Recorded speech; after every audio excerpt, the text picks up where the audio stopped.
Dans Philippiens, on va reprendre dans la lecture à partir du verset 8 aujourd'hui. On a déjà vu la joie dans Philippiens, la joie de connaître Christ. On a commencé avec ça hier matin, connaître Christ au chapitre 3, verset 7. On a vu que la joie de Paul, en faisant un contraste avec son ancienne vie, il voit la joie de l'excellence, la suprématie de connaître Jésus-Christ comme sauveur, mais aussi l'avoir comme Seigneur, comme confident, comme ami. Ensuite, hier soir, on a vu dans la course qu'on se réjouit dans le Seigneur. Mais aujourd'hui, on va voir la joie de Paul de la collaboration dans le Seigneur des frères et des sœurs de la famille de Dieu. Lisons à partir du verset 8 dans Philippiens chapitre 4. « Au reste, frères, que tout ce qui est vrai, tout ce qui est honorable, tout ce qui est juste, tout ce qui est pur, tout ce qui est aimable, tout ce qui mérite l'approbation, ce qui est vertueux et digne de louange, soit l'objet de vos pensées. Ce que vous avez appris, reçu et entendu de moi, et ce que vous avez vu en moi, pratiquez-le, et le Dieu de paix sera avec vous. J'ai éprouvé une grande joie dans le Seigneur de ce que vous avez pu enfin renouveler l'expression de vos sentiments pour moi. Vous y pensiez bien, mais l'occasion vous manquait. Ce n'est pas en vue de mes besoins que je dis cela, car j'ai appris à être content dans l'état où je me trouve. Je sais vivre dans l'humiliation. Je sais vivre dans l'abondance. En tout et partout, j'ai appris à être rassasié et à avoir faim, à être dans l'abondance et à être dans la disette. Je puis tout par celui qui me fortifie. Cependant, vous avez bien fait de prendre part à ma détresse. Vous le savez vous-même, Philippiens, au commencement de la prédication de l'Évangile, lorsque je partis de la Macédoine, aucune Église n'entra en compte avec moi pour ce qu'elle donnait et recevait. Vous fûtes les seuls à le faire, car vous m'envoyâtes déjà à Thessalonique et à 2 reprises de quoi pourvoir à mes besoins. Ce n'est pas que je recherche les dons, mais je recherche le fruit qui abonde pour votre compte. J'ai tout reçu et je suis dans l'abondance. J'ai été comblé de biens en recevant par Épaphrodite ce qui vient de vous comme un parfum de bonne odeur, un sacrifice que Dieu accepte et qui lui est agréable. Et mon Dieu pourvoira à tous vos besoins selon sa richesse, avec gloire en Jésus-Christ. À notre Dieu et Père, soit la gloire au siècle des siècles. Amen. Quelle belle parole du Seigneur pour nous aujourd'hui. Au verset 10, Paul va nous parler de ce qui fait sa joie. De ce qui fait sa joie dans le Seigneur. Bien sûr, on voit au verset 10 encore, c'est consistant avec le verset 4 qu'on a vu de se réjouir toujours dans le Seigneur. Eh bien oui, il se réjouit dans le Seigneur, mais pour une raison bien précise. Il est dans la joie de voir ce que le Seigneur est en train de faire chez les Philippiens. C'est toute une bénédiction dans la vie chrétienne de voir Dieu qui est à l'œuvre chez nos frères et nos sœurs. Je parlais avec Michel hier matin, et de voir nos jeunes qui grandissent, de voir nos jeunes qui commencent à prendre la place, qui dirigent, qui commencent à prêcher. Simon a prêché en début du mois d'août. Gloire à Dieu. Gloire à Dieu de voir notre jeunesse qui prend la place et qui grandit et qui sert. C'est une joie pour nous de voir les progrès chez les autres, de voir la croissance spirituelle. Chez nous, on appelle les groupes vie, on les appelle des cellules de croissance. Et c'est, oui, parce qu'on veut que l'Église grandisse et soit accueillante, mais on veut aussi qu'on mette l'emphase sur la croissance spirituelle. C'est des groupes où on veut grandir et s'encourager dans notre marche avec le Seigneur. Paul est dans la joie ici de voir les Thessaloniciens, les Philippiens plutôt, qui s'impliquent dans l'œuvre de Dieu, qui participent dans l'œuvre de Dieu et qui démontrent leur amour et leur affection en soutenant le ministère de Paul. C'est une affection qui est réciproque. On l'a vu au verset 1er. Regarde au verset 1er. Déjà, on avait dit hier soir, mes bien-aimés, à 2 reprises, mes bien-aimés, mes très chers frères. Paul a un grand amour pour les Philippiens, mais il voit que cet amour est réciproque. Il y a une réciprocité, il y a un retour. Lorsqu'on annonce l'Évangile, lorsqu'on voit les frères et les sœurs venir au Seigneur et grandir dans leur foi, lorsqu'on leur enseigne la vérité, la bénédiction, c'est que l'amour revient envers les serviteurs. Il y a un pasteur qui a dit, si tu restes assez longtemps, si tu les aimes assez longtemps, un jour, ils vont t'aimer en retour. Et moi, c'est mon expérience, plus de 25 ans dans la même Église, d'aimer des frères et des sœurs qui vraiment ont démontré envers moi, ma famille, un amour, une fidélité que je ne pourrais jamais remercier assez le Seigneur pour la bonté, la bénédiction de la famille de l'Église Emmanuel. Dans les moments les plus difficiles de notre vie, on a goûté à l'amour et l'affection des frères et des sœurs.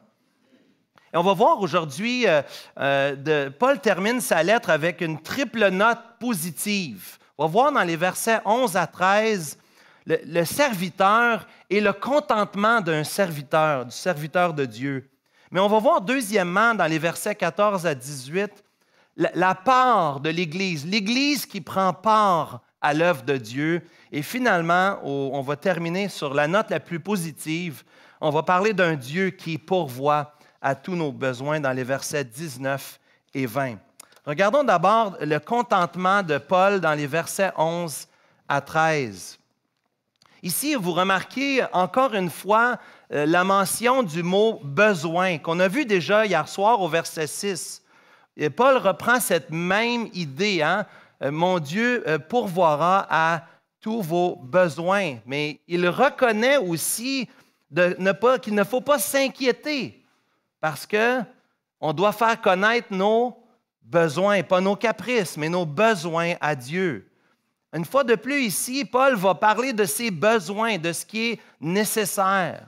Paul veut mettre l'emphase ici sur le fait qu'il est désintéressé, que ce n'est pas l'amour de l'argent qui prime pour lui, l'amour de posséder.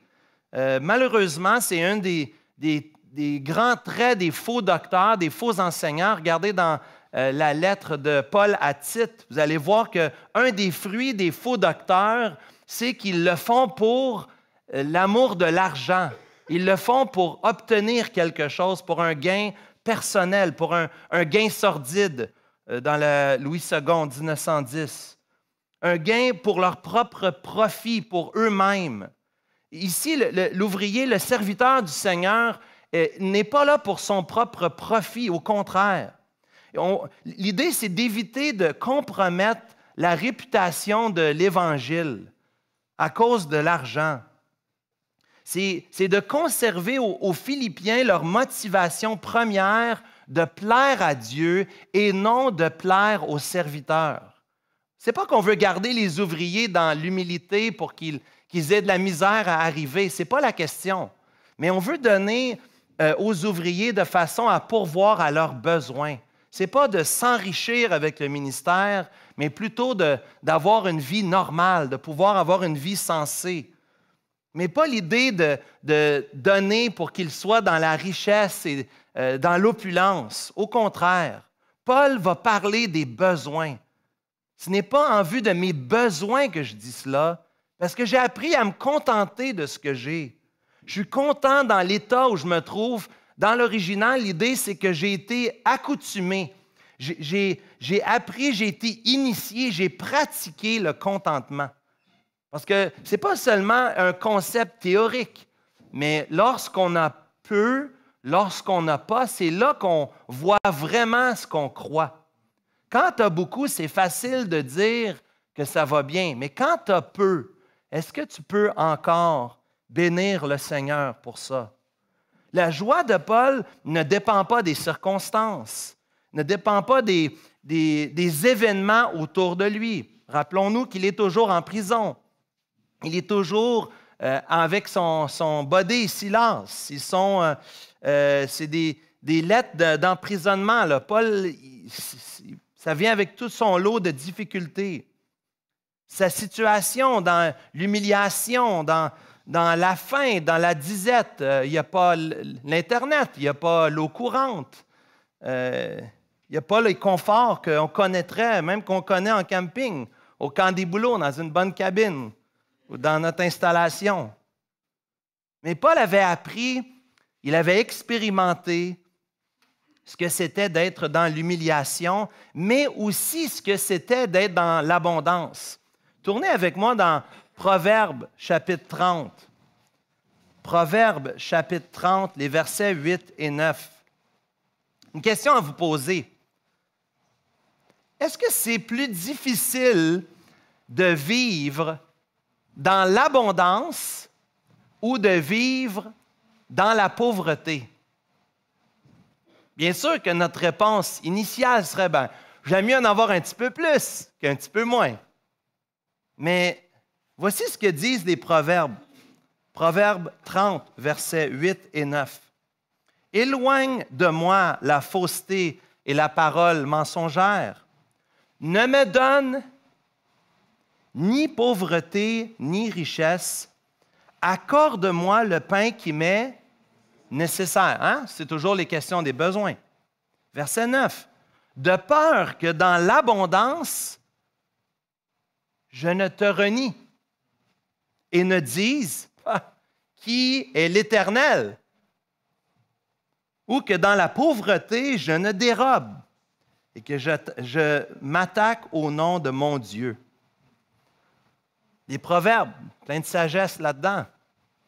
Quand on a beaucoup, on a tendance à vivre comme si on n'a pas besoin de Dieu. Et quand on vit avec peu, des fois, on est prêt à faire des choses qu'on ne devrait pas faire, juste pour arriver. Paul reconnaît ici son besoin de Dieu et sa dépendance envers Dieu. Remarquez au verset 13, un verset qui est très mal cité, très mal compris et souvent pris en fait hors de son contexte. « Je puis tout par celui qui me fortifie. » On voit ça des fois à des athlètes même, qui vont dire « Ah, tu vois, je puis tout, c'est Dieu qui m'a fortifié. Si je suis en affaires, ça marche mes affaires, j'ai surmonté mes obstacles, j'ai eu mes rêves, j'ai accompli ma vision. » Si tu es un étudiant, avant de prier, avant le dernier examen, « Je puis tout par celui qui me fortifie. » Puis il y en a qui disent « C'est dans la Bible, puis tu ne dois pas limiter tes possibilités. Ferme pas la porte à Dieu. Tout est possible avec Dieu, n'est-ce pas? » Certains ont monté des gros ministères. Joel Osteen, par exemple, monté tout un ministère sur la victoire et le succès du croyant. Puis si tu échoues, si les choses ne vont pas comme tu veux, eh bien, il doit y avoir un problème. Tu dois manquer de foi. Ça doit être ça. Ça doit être toi le problème. Mais quel est le contexte? Regardez avec moi. Quel est le contexte de cette affirmation importante du verset 13? De quoi parle l'apôtre Paul ici? Qu'est-ce qu'il veut dire? Est-ce que son désir, c'est de remonter l'estime de soi? Ce verset, bien aimé, regardez les versets qui précèdent. Il parle de ses besoins. Il parle ici pas des buts hypothétiques, des rêves ou des ambitions, mais il parle ici d'une situation dans laquelle il vit d'adversité. Et c'est Dieu qui lui donne la force au milieu de la prison de Rome pour le servir, pour l'honorer et le glorifier. Je puis tout par celui qui me fortifie, vient de celui qui est en prison à cause de l'Évangile, dans les chaînes pour Christ. La puissance de Christ, ce n'est pas une force vague pour accomplir tes désirs ou les rêves que tu as dans ta vie. Ce n'est pas comme une potion magique que tu gardes dans ta poche. Je puis tout par celui qui me fortifie. Non. La puissance de Christ te fortifie pour te contenter malgré ce que tu vis présentement. La tristesse, le découragement, les injustices, la force de Dieu est là dans ta faiblesse. Pensons aussi aux paroles de Paul aux Corinthiens. Paul dit aux Corinthiens, c'est quand je suis faible. Pourquoi il peut dire ça, que je suis fort? Parce que c'est la force de Christ qui agit en moi. Bien-aimé, que j'en aille beaucoup, que j'en aille peu, c'est pas ça qui compte. Ce qui compte, c'est que Dieu est à l'œuvre en moi et me donne le nécessaire aujourd'hui. C'est pour ça que dans le Notre Père, donne-nous aujourd'hui la Ferrari de ce jour. Donne-nous aujourd'hui le pain de ce jour, le nécessaire pour vivre aujourd'hui. Ce n'est pas mes intérêts qui comptent, mais c'est les intérêts de l'Éternel. Et ce qu'il veut faire en moi, la transformation, la croissance qu'il veut apporter dans ma vie, dans mon cœur.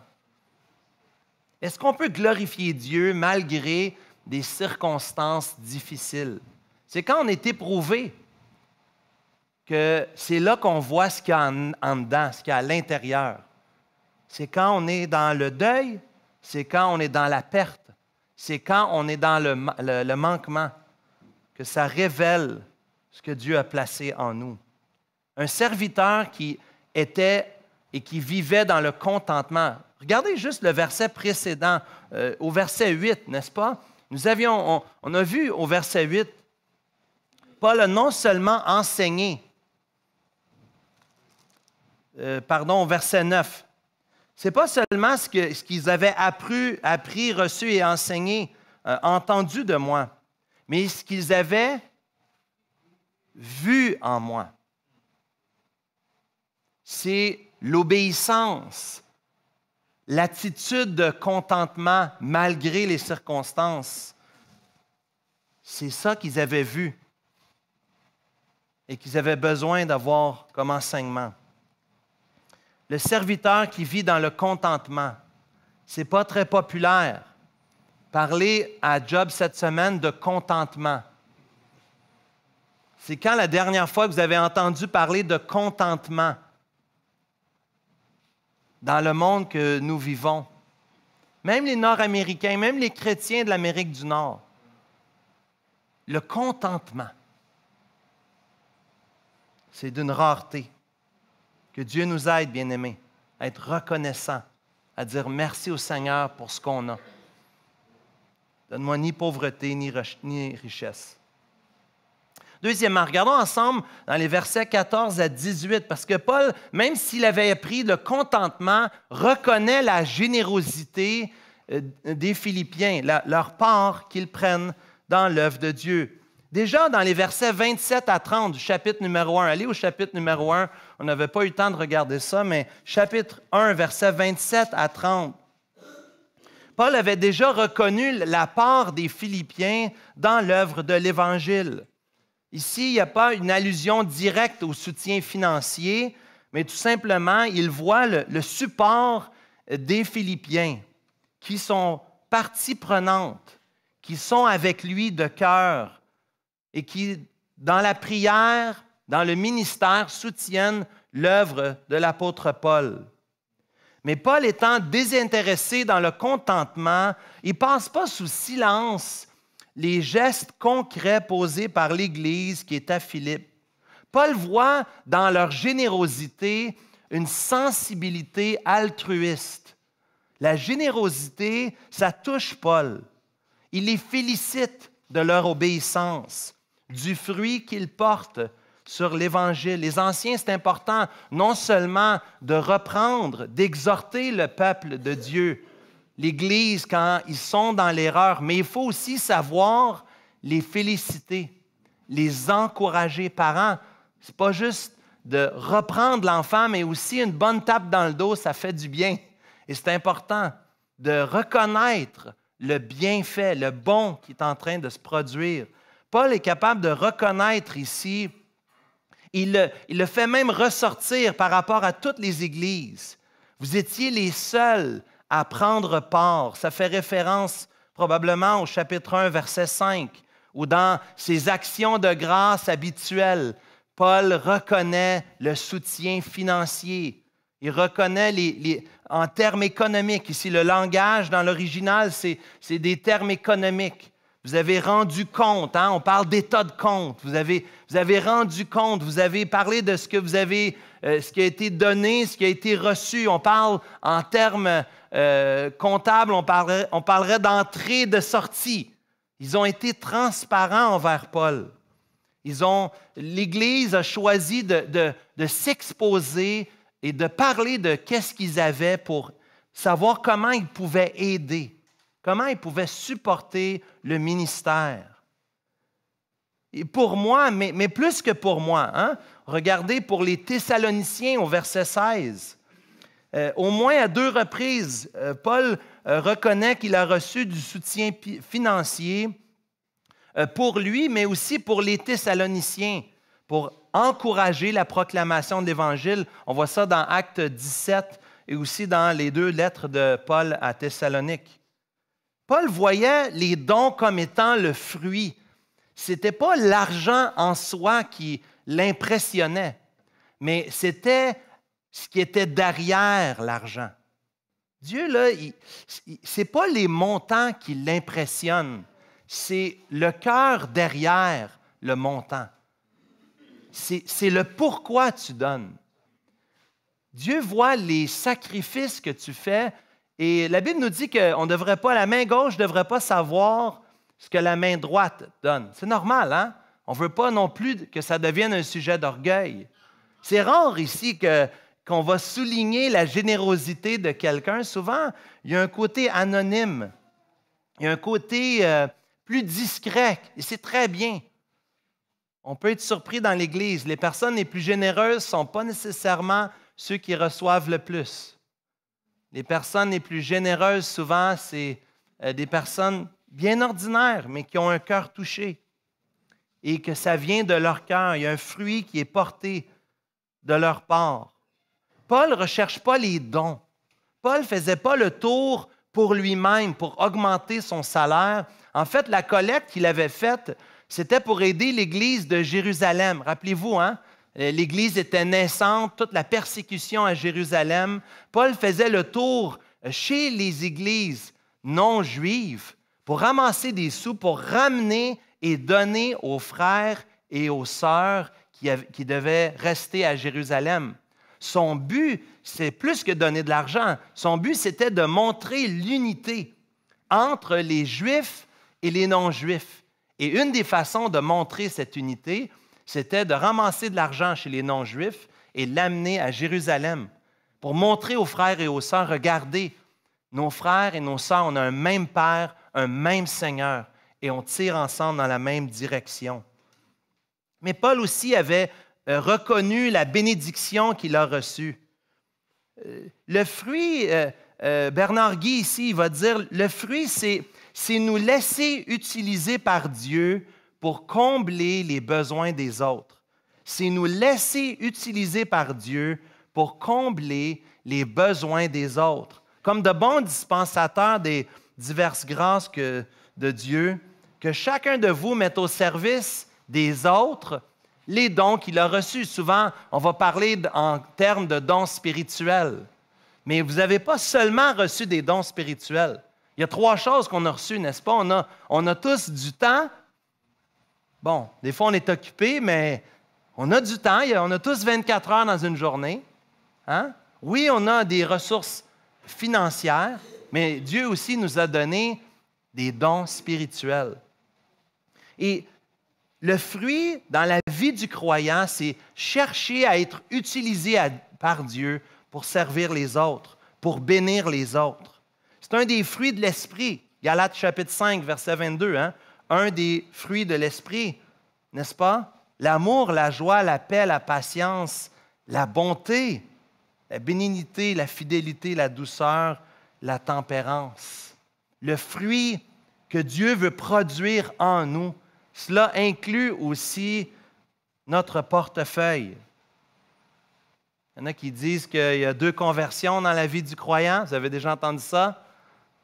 La conversion du cœur et la conversion du portefeuille. Et c'est vrai. Dans les cours de membres, nous, c'est important d'expliquer qu'est-ce qu'on croit que la Bible enseigne concernant la générosité. Pas pour mettre des fardeaux sur les gens, mais pour qu'ils comprennent que cela fait partie aussi de notre cœur. On aime Dieu. Et parce que j'aime Dieu, je veux donner pour l'avancement de son œuvre. Que chacun de nous donne comme il a résolu en son cœur, sans tristesse ni contrainte. Dieu aime celui qui donne avec joie. Ce n'est pas d'arriver puis de donner de reculons. On veut donner joyeusement, généreusement. J'ai tout reçu et je suis dans l'abondance. Paul reconnaissait ici que le don des Philippiens avait été une bénédiction dans sa vie. Paul ne demandait pas d'argent pour lui-même parce que Paul voulait demander, il ne voulait pas que le ministère soit associé à l'argent.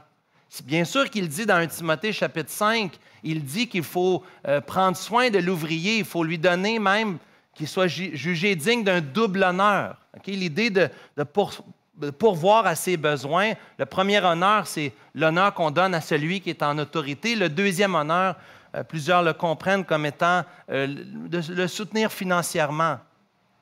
Paul ne faisait pas d'appel, au contraire, en fait, il a travaillé de ses mains, il le dit, ne s'en cache pas non plus. Paul était bivocationnel, on dirait, dans notre langage d'aujourd'hui. Il travaillait, faisait des tentes, travaillait le cuir, faisait des sous avec ça pour qu'il puisse subvenir à ses propres besoins.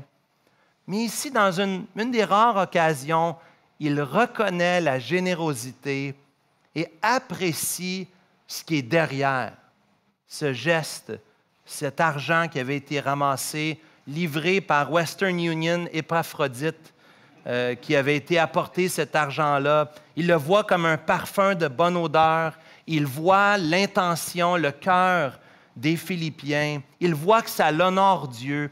Il voit que c'est un sacrifice que Dieu accepte et qui est agréable.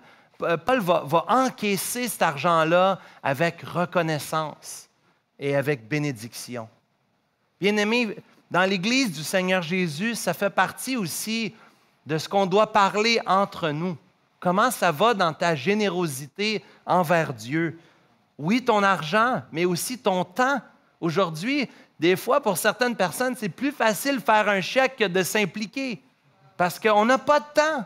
On est très occupé. On est dans la grande région de Montréal. On a toutes sortes de responsabilités. Je n'ai pas le temps. Je travaille, je suis aux études, j'ai ma famille, j'ai mes responsabilités.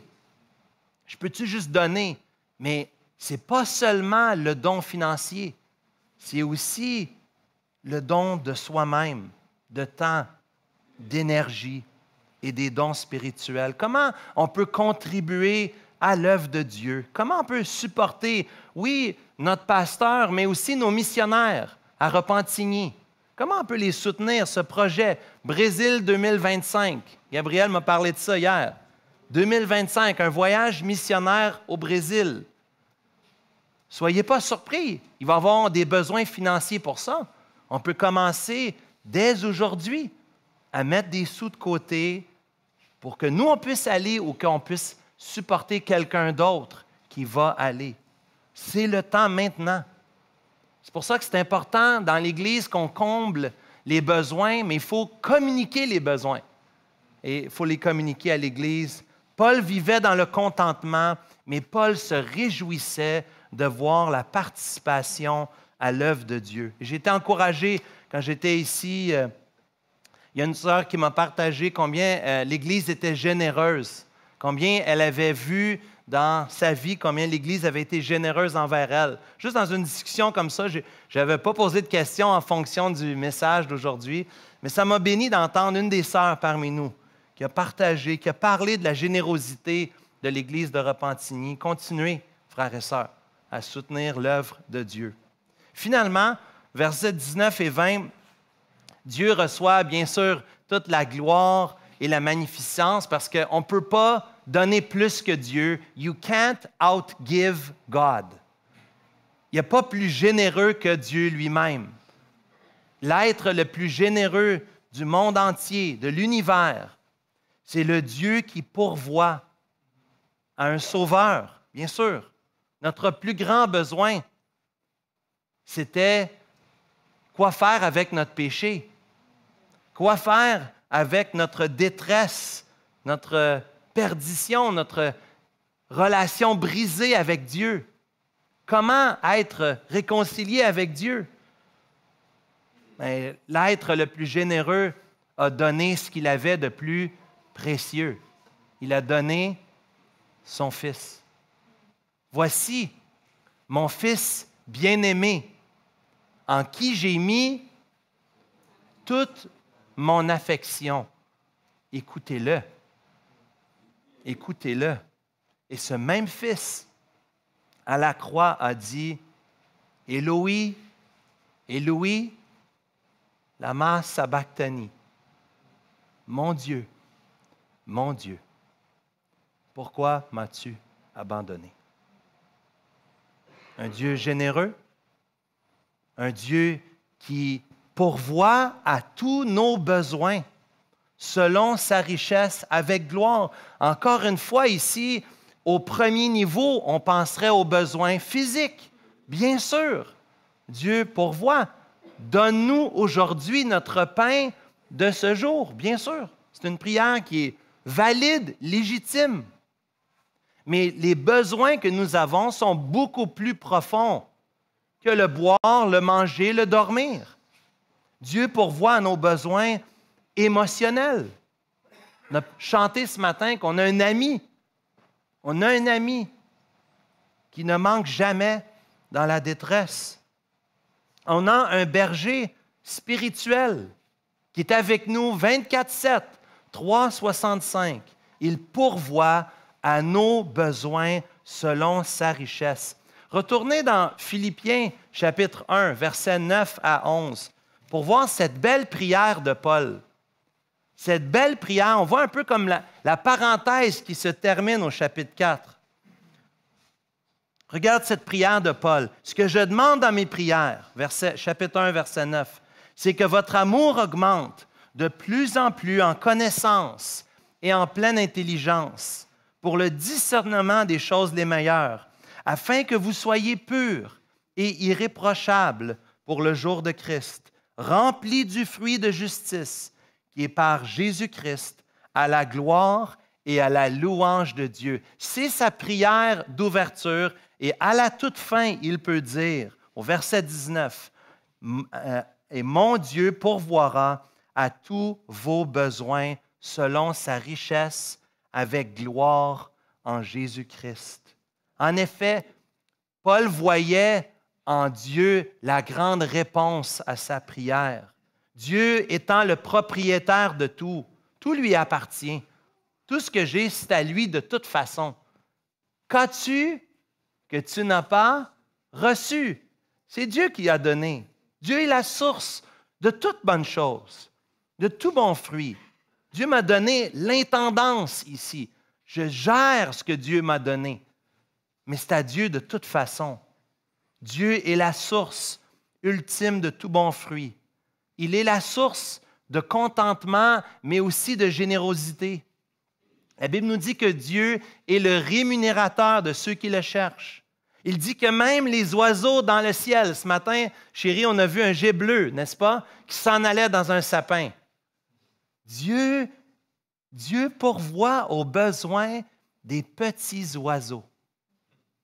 À combien plus forte raison prendra-t-il soin de vous et moi? ses enfants. Nous, dans toute la création, nous avons été créés à l'image et à la ressemblance de Dieu. Dieu n'a pas envoyé son Fils mourir pour les oiseaux. Dieu a envoyé son Fils mourir pour toi et pour moi. Quel Dieu merveilleux que nous avons, qui pourvoit tous nos besoins selon sa richesse avec gloire en Jésus-Christ. À notre Dieu et Père soit la gloire au siècle des siècles. Amen. Seigneur, merci pour ta parole aujourd'hui. Nous sommes bénis de voir ce serviteur qui a expérimenté ton soutien. Combien tu as pris soin de ton serviteur Paul. Cela nous inspire à vivre nous aussi dans le contentement. Merci pour l'exemple de l'Église à Philippe, de leur générosité, de leur soutien financier. Ô Seigneur, merci. Merci pour la part qu'ils ont pu jouer dans l'établissement de l'Église à Thessalonique, mais aussi pour l'œuvre que tu as faite au travers Paul ailleurs. Seigneur, merci de nous rendre participants de ton œuvre. Nous prions, Seigneur, comme Église de Repentigny, que nous puissions être aussi reconnus pour notre générosité, notre libéralité envers toi et envers ton œuvre. Que plusieurs, Seigneur, viennent à te connaître au travers le ministère de cette Église. Seigneur, merci. On te remercie pour tes largesses envers nous, pour ta générosité extrême, alors que tu as envoyé ton Fils mourir à la croix pour nos péchés. Combien, Seigneur, nous sommes bénis d'être tes enfants et de pouvoir contribuer, nous aussi, à ton œuvre, en réponse à cette grande générosité que tu as manifestée envers nous. Bénis cette Église, Seigneur. Nous demandons ta protection et ta bénédiction sur chacun des frères et des sœurs ici. Nous puissions aussi grandir dans notre amour pour toi et notre amour pour ta parole les uns pour les autres. Bénis cette Église en cette journée, au nom de Christ. Amen.